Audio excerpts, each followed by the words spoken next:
After staying out doing DoorDash until 2:30 a.m. and sleeping in the van on a couch that I had found on a curbside, and then buying a hitch in the morning that ended up not being able to be installed on the van because of the rusted threads in the frame, I really just did not want to spend any more time in or even looking at that van.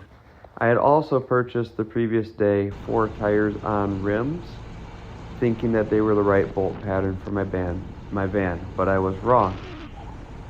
So I decided to head over to my property in Kalamazoo to see if I had some rims that would fit those 15-inch tires and also fit the bolt pattern on my van, which came stock with 16-inch tires.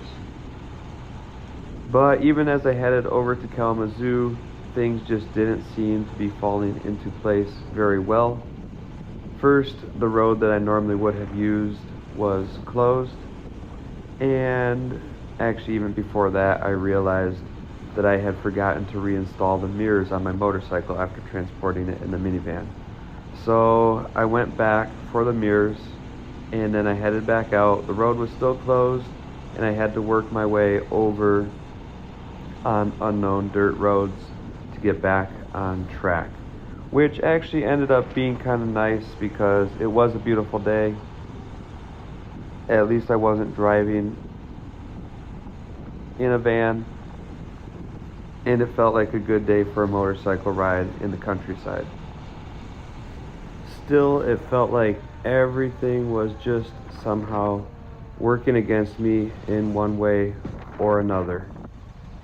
As I came up to this stop sign and intended to proceed once clear, the bike suddenly stalled.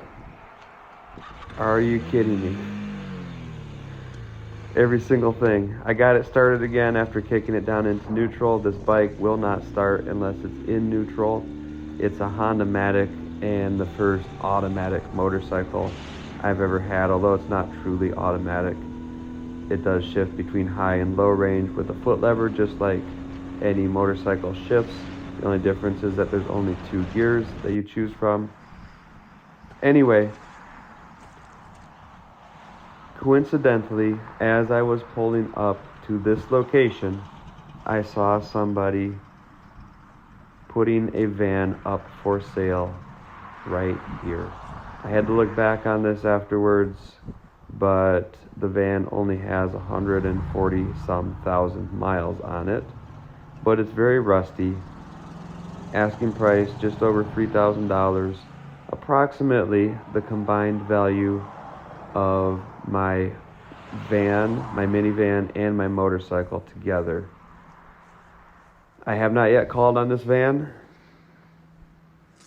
It looks like it's in decent condition, and it says that all maintenance was kept up. So is this a blessing that required me to be later than I intended to be, or is this a temptation to spend money on something that I don't truly need to purchase? I do think, and I said this upon reflection even before coming across the van, that my my E150 Econoline minivan, just like that one, was probably the best all-around starter vehicle for this type of business that I could have purchased. And it's what I restarted my business with last time, but I quickly moved on trying to, quote, upgrade to larger, more powerful, higher capacity vehicles. And looking back, the biggest lesson that I took away from my experiences in the first going on a year in business are that I should not have been so eager to upgrade and should have ridden out my initial E150 purchase for quite a bit longer and made that vehicle work for me instead of stepping away from it so quickly and stepping into much bigger financial commitments. So maybe seeing the van was a blessing in disguise, and it felt like maybe the timing was significant because I pulled up to the van just as the person was putting the signage up on it and leaving it out for sale. In reality, I would have seen it on my way back, even had I not seen it on the way there, but it did feel significant. Again, not everything that feels significant is drawing you towards a good outcome. That's a lesson that I've learned in life and in business. So for the moment, I think that my takeaway is if I can't afford it, I'm not going to buy it. And if it's still there when I can afford it, maybe I will buy it.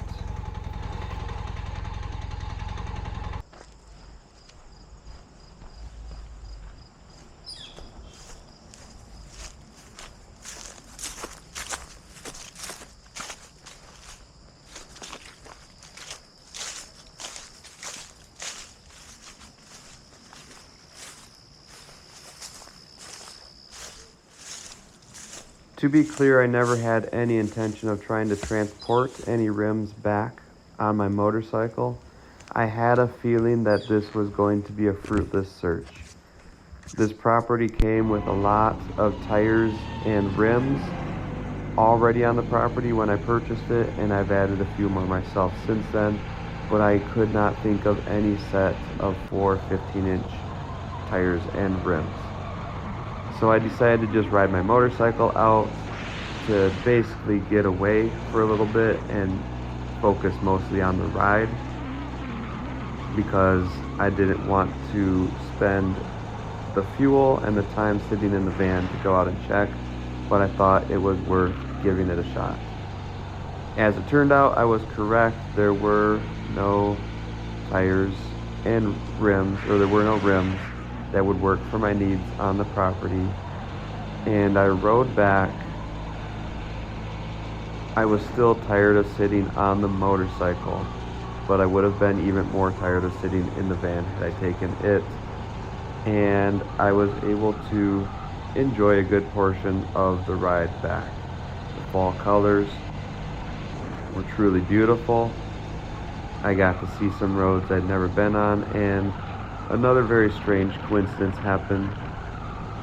As the road was still blocked off as I returned home, I took a different route and ended up passing by the Ford Econoline that I had started my business with on December 15th of last year, and which I had sold relatively soon after that to somebody fairly close by.